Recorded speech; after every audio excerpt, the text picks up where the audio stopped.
ఈ ఆపదలు తొలగిపోయేంత వరకు నీరెక్కల నీడలో ఉంటానంటున్నాడు కీర్తనాకారుడు.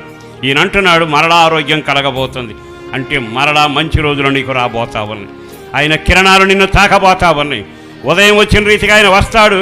చీకటి గమ్మిన నీ జీవితంలో, కృంగిపోయిన నీ జీవితంలో, బద్దలైపోయిన నీ జీవితంలో, ధర్మశాస్త్రాన్ని మర్చిపోయి భయంకరంగా మారిపోయిన నీతి సూర్యుడు మరలా కనికరించి నీ మీద ఉదయించబోతున్న శుభవేళ. ఆయన అంటున్నాడు ఉదయం రాబోతుంది, ఆయన ఉదయించును. ఈ ఒక్క మాటతో మిమ్మల్ని దీవిస్తున్నాను.